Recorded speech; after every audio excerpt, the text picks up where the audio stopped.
Di sebuah desa yang tenang, sebuah tragedi memilukan mengubah hidup banyak orang dalam sekejap. Seorang wanita yang akan segera menikah, mengunjungi seorang teman untuk mengambil ponsel yang dipesannya. Namun, kunjungan ini berubah menjadi malam penuh kejanggalan. Dengan sebuah ponsel sebagai alasan, menyimpan rasa cemburu dan kekecewaan mendalam, dan minuman siluman yang memburamkan penilaian, pria yang seharusnya membantu, malah terjebak dalam gelombang yang menghancurkan hidupnya. Lantas, bagaimana kisah ini bermula? Yuk kita bahas.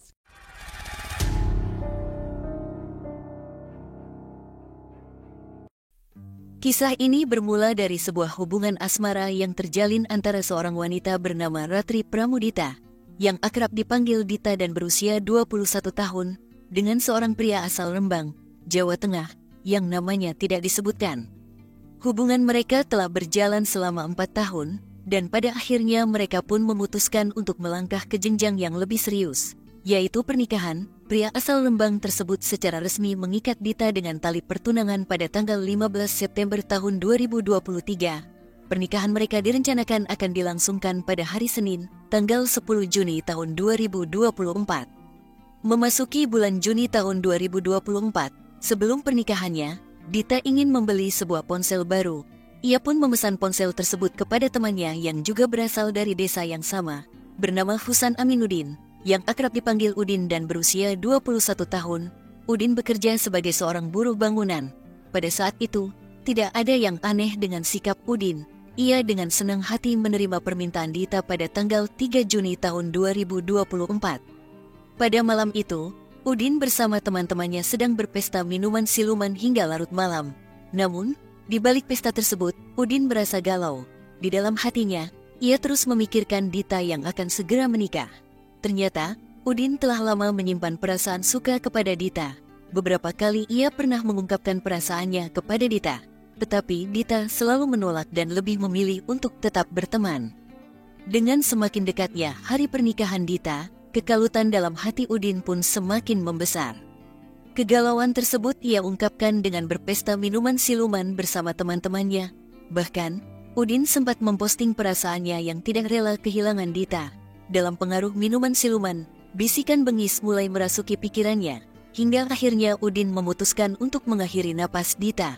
Mungkin dalam benaknya, ia berpikir bahwa daripada Dita dimiliki oleh orang lain, lebih baik tidak ada satu orang pria pun yang memiliki Dita.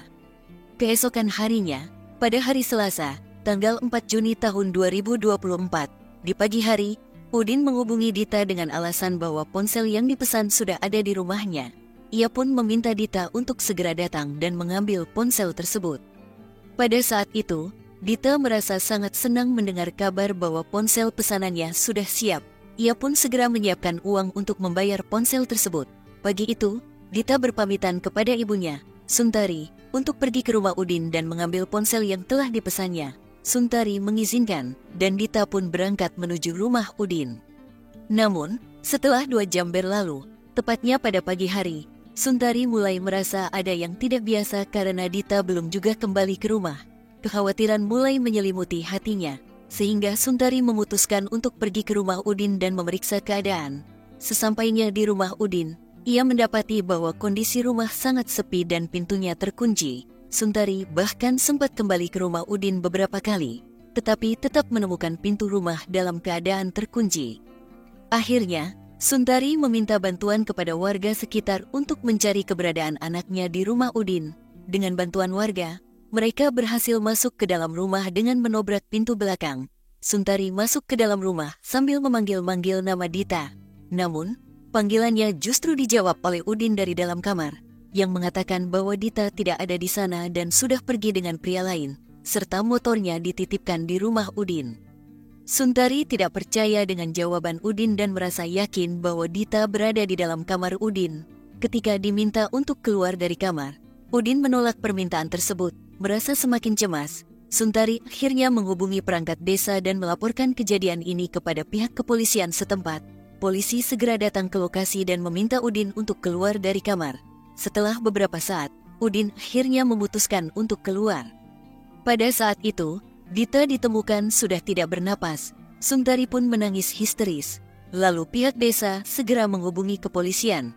Polisi segera melakukan evakuasi dan mengamankan tempat kejadian perkara, TKP. Tubuh Dita ditemukan dengan dugaan penghilangan napas.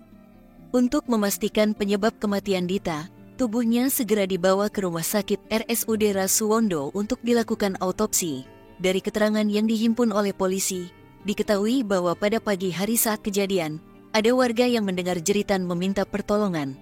Namun, entah mengapa, tidak ada seorang pun yang merespons. Dari hasil interogasi terhadap pelaku, Udin mengakui bahwa motif di balik kejadian ini adalah rasa cemburu yang ia rasakan karena korban, Dita, akan segera menikah. Awalnya, Udin mengaku kepada polisi bahwa dirinya adalah mantan kekasih Dita dan bahwa ponsel yang dipesan Dita sengaja ia belikan sebagai hadiah karena ponsel milik Dita sedang rusak. Namun, pengakuan ini langsung dibantah oleh ibu Dita. Sang ibu menegaskan bahwa pernyataan Udin adalah kebohongan. Menurutnya, Udin bukanlah mantan kekasih Dita, melainkan hanya seorang teman biasa. Ibu korban menjelaskan bahwa Dita pergi ke rumah Udin bukan untuk menerima ponsel sebagai pemberian, melainkan untuk membayar ponsel yang telah dipesannya. Lebih lanjut, ibu Dita mengungkapkan bahwa Udin kecewa karena cintanya selalu ditolak oleh Dita, terlebih lagi karena Dita akan segera menikah. Ketika ditanya oleh polisi mengenai hubungan antara Dita dan Udin, ibu korban dengan tegas menyatakan bahwa mereka tidak pernah menjalin hubungan asmara, dan hubungan mereka hanya sebatas teman biasa. Dalam kronologi tersebut, Dita datang ke rumah Udin untuk membayar ponsel yang dipesannya, mengendarai sepeda motornya. Ketika tiba di rumah Udin, ia diajak masuk ke dalam kamar oleh Udin dengan alasan bahwa ponselnya berada di dalam kamar. Awalnya, percakapan di dalam kamar berlangsung santai, namun kemudian berubah menjadi adu mulut antara keduanya. Dalam kondisi panik, Dita berteriak meminta pertolongan, dan teriakan tersebut sempat terdengar oleh tetangga sekitar. Namun, tidak ada yang merespons panggilan itu.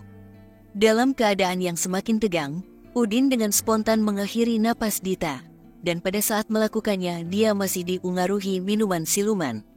Keluarga korban menuntut agar Udin dijatuhi hukuman mati atau setidaknya hukuman seumur hidup.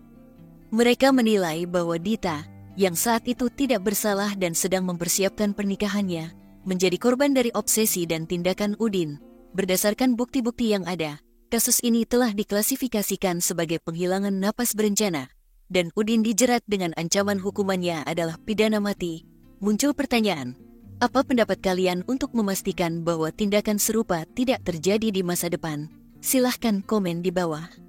Dan pesan yang dapat diambil dari cerita ini adalah pentingnya mengelola emosi, terutama saat menghadapi kekecewaan dan penolakan. Obsesi dan cemburu yang tak terkendali dapat memicu tindakan yang sangat merugikan, baik bagi diri sendiri maupun orang lain. Selain itu, penting untuk selalu waspada dan peka terhadap tanda-tanda risiko di sekitar, serta tidak mengabaikan panggilan atau permintaan tolong, karena setiap tindakan kecil bisa menjadi upaya menyelamatkan nyawa seseorang.